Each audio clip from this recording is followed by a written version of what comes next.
Hello everyone and welcome back to my channel. Today we're going to talk about the dip and how to overcome it because we have so many new competitors now on the market. Everything is changing. You have international paperbacks and everything that are coming on the market. So we need to overcome the dip and find your way, find your path to go through that and sell those books. So without any further ado, let's get started.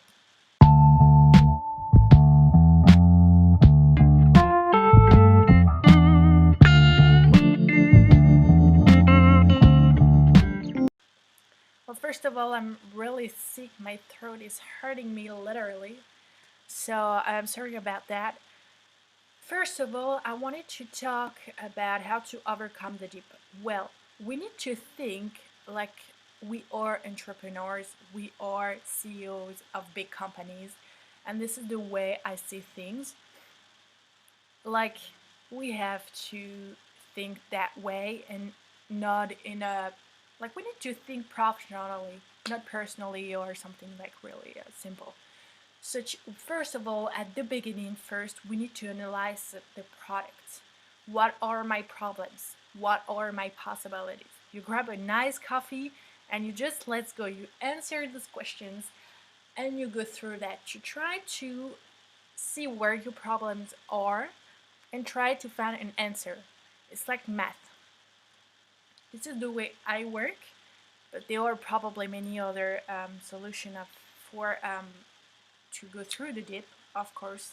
But I think it's really interesting to learn from experience, and because when you are looking for your problems, you're actually looking for your what you've done wrong for this specific situation. So, according to me, the first strategy when you're going to answer your question, what are my problems? You're gonna need, you're gonna realize probably like 80% of the cases you need to do some corrections. You need new keywords because your old keywords weren't relevant enough. You need a new interior, probably wasn't that great, so you get bad reviews. So maybe you try to elaborate a little bit more. You need a new description. This is really important to have a good description, even if not all the customers don't read it all the time. It's really important to have something really clear. If a customer is making a bad review or something, and Amazon wants to ban your account, if you have made a good description with everything written on it, uh, you can you can try to argue with Amazon KDP and they will not ban your account.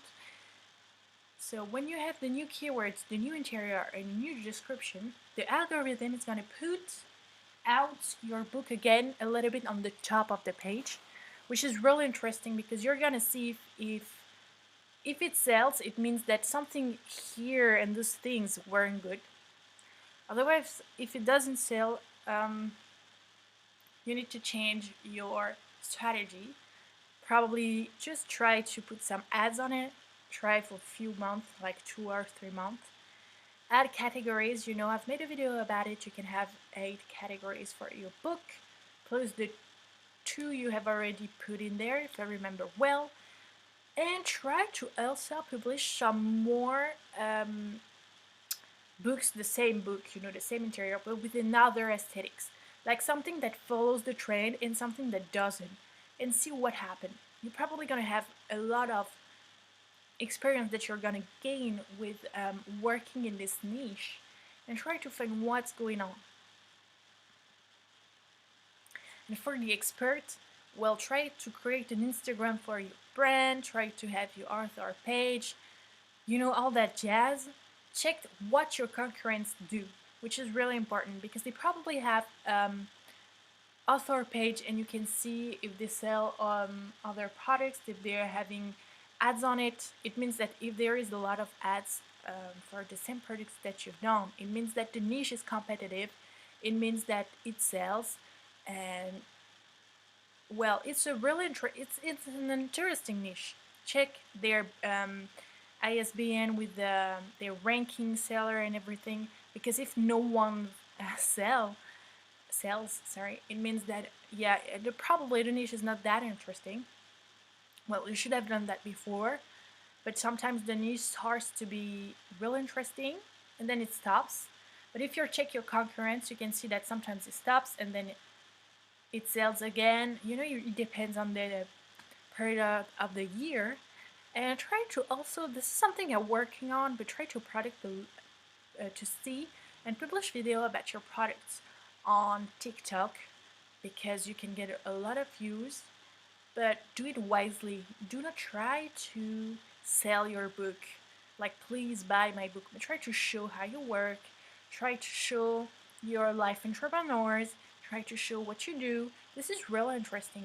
This is another part of the entrepreneur life. Also, I don't know if you realize, but I've seen that more and more on YouTube. But many people who have like a small business, they put their videos about what they do, their life, in general. They put it on TikTok, and then they started to get famous and famous and famous on TikTok. But it's not really famous in the real life. We don't know who you are. But then they published videos on YouTube about packaging, orders, making, just printing things and books and all. And it's weird, but it works. And you can gain a community that will go on your Instagram and you're going on your TikTok, on your author page, and they'll see your products. It's like kind of ads, but in a different way than the pure Amazon ads. You can also pay influencers wisely for very specific niche, but you need to check if it works really well. So I hope you guys enjoyed this video. I know it's a kind of quick, but I'm so sick. Sorry about that. If you have any other suggestions or questions, I will try to answer as much as possible. And I'll see you next week. Bye bye.